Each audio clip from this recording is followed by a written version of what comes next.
सहाय्यक व्यवस्थापक राजमाने केबिनमध्ये शिरले. त्यांनी बॅग टेबलवर काढली. कॅल्क्युलेटर, पेन या नेहमीच्या वस्तू काढून झाल्यावर एक कप्पा अगदी हलकेच उघडला. त्यातून बैलगाडी बाहेर काढली आणि टेबलच्या कोपऱ्यावर हलकेच ठेवून दिली. पेपरवेट, काही फाईल्स या वस्तू टेबलाच्या एका बाजूला ठेवल्या. फक्त बैलगाडी टेबलच्या दुसऱ्या बाजूला. मध्यभागी संगणक. बराच वेळ ते तिच्याकडे पाहत राहिले. सहाय्यक विनोद सहीसाठी काही कागद घेऊन आला. सही झाल्यावर त्याचे लक्ष बैलगाडीकडे गेले. सर, तुम्ही आणलीत का? राजमानेने होकारार्थी उत्तर दिले. मस्त आहे, म्हणून विनोद निघून गेला. काही वेळाने प्रशिक्षण देणारी सुनंदा आली. प्रशिक्षणाच्या पुढच्या वेळापत्रकाबद्दल बोलून झाले. आत्तापर्यंतच्या प्रशिक्षणात आलेल्या अडचणी मांडल्या. अडचणी मांडत असताना राजमानेंना फोन आला. ते फोनवर बोलत असताना सुनंदाचे लक्ष बैलगाडीकडे गेले. तिने न राहूनही हातात घेतली. इकडून तिकडे पाहिली. फोन संपमाने आतून सुकावत होते, पण त्यांच्या मनात एका बाजूच्या समाज प्रश्नांनी भरत होता. एक दिवस टाईम ऑफिसचे वागळे खूप दिवसांनी केबिनमध्ये आले. त्यांनीही बैलगाडीची चौकशी केली. बाकीच्या सगळ्यांना मी आणली आहे हे उत्तर पुरेसे होते, पण या उत्तराने वागळ्यांचे समाधान झाले नाही. बैलगाडी आणूनही खूप दिवस झाले होते. आता राजमानेंनी फार आढेवेढे न घेता सांगितले. ते म्हणाले, माझी एक मेहुणी आहे, ती अशा प्रकारच्या लाकडी पिसेसचा व्यवसाय करते. शोपीस म्हणून विकते. असे पिसेस लहान मुलांना खेळायलाही होतात. काही दिवसांपूर्वी तिच्याकडे आम्ही गेलो असताना भरपूर माल दिसला. पेन स्टँड, टेबल, खुर्ची, बैलगाडी, खूप आर्टिकल्स होती. प्रत्येक पीसची नोंदणी झालेली होती. सगळा माल खपणार होता. फक्त ही एक बैलगाडी कोणीही नोंदवलेली नव्हती. आमच्या घरातल्या सगळ्यांना ती आवडली व पत्नीला विचारून मेहुणीला रीतसर किंमत देऊन आम्ही ती घेतली. अर्थात मेहुणीच असल्याने आम्हाला थोडी सूटही मिळाली. आम्ही नसती विकत घेतली तर कदाचित काही दिवसांनी ती कोणीतरी घेतली असती, पण ती आमच्या नशिबात होती. काही दिवस घरी होती, शोपीस म्हणून शोकेसमध्ये होती. नंतर असं वाटलं की ऑफिसला नेली तर माझ्या टेबलची शोभा वाढेल व एखादी वस्तू तरी ठेवता येईल तिथे, म्हणून आणली. सध्या मोबाईल ठेवतोय मी तिच्यात. एक मोबाईल फिट्ट बसतो मागच्या भागात. वागळ्यांचे समाधान झाले.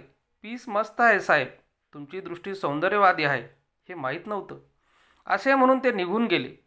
राजमानेंनी सुकावून गाडीकडे पाहिले. 2 बैल आणि गाडी, सगळे पिवळे चकचकीत. चाकांवर व बैलांवर काळी नक्षी.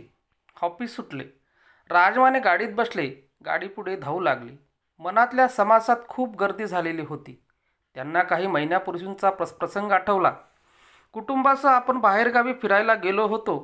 दिवसभर सहल करून परतताना एका हॉटेलमध्ये आपण थांबलो. त्याच्या शेजारी असेच लाकडी शोपीस विकणारे लोक बसलेले होते.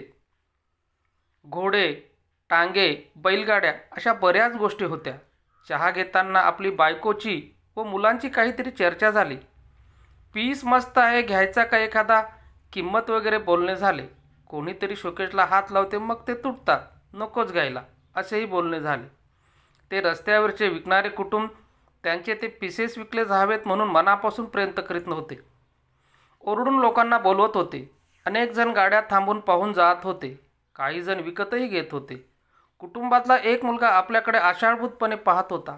एक पीस उंचावून दाखवत होता. हे सगळे पाहून आपण घरी आलो आणि नेहमीचेच दृश्य म्हणून विसरूनही गेलो. किती वर्षांचा मुलगा असेल तो? 14-15. शाळेत जात असेल का? नंतर मेहुणीकडे जायचा योग आला. तिथे आपण अशाच पीसेसबद्दल खूप बोललो. तिच्या त्या व्यवसायात रुची दाखवली. तिचे कौतुक केले. एवढेच नव्हे तर एक पीस घेऊनही आलो. घरात काही दिवस ठेवून ऑफिसमध्ये घेऊन आलो. त्याची चर्चा झाली. आपल्याला लॉटरी लागल्यासारखा प्रत्येकजण येऊन त्या बैलगाडीवर बोलून गेला.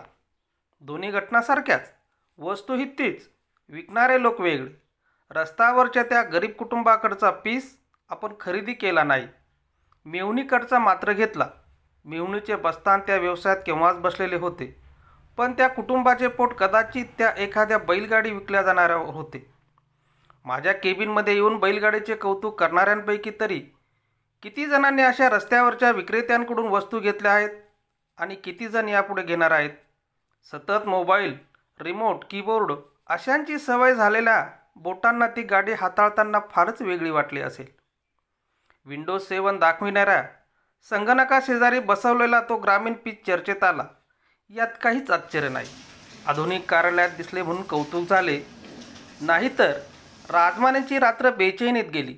त्यांनी ठरवले, आपण येत्या सुट्टीच्या दिवशी त्या ठिकाणी जायचे. घरात मित्रांकडे जाऊन येतो असे सांगून निघाले.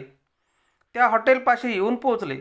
मालकाला विचारले, येथे काही महिन्यांपूर्वी खेळणी विकणारे लोक बसले होते, ते कुठे गेले? केव्हाच गेले इथून ते. कधी या गावाला कधी त्या गावाला भटकत असतात. कुठे गेले असतील? काही कल्पना? छे, आम्ही कशाला विचारतोय त्यांना. महापालिकाही कधी कधी हुसकावून लावते त्यांना. पुन्हा कधी येतील काही सांगता येत नाही. राजमाने खट्ट झाले. ते त्या जागेवर गेले. तिथल्या मातीला त्यांनी हात लावला. घरातून निघताना खिशातलं पाकिट जरा रिकामा होईल असं त्यांना वाटलं होतं. ते तसंच जड राहिलं.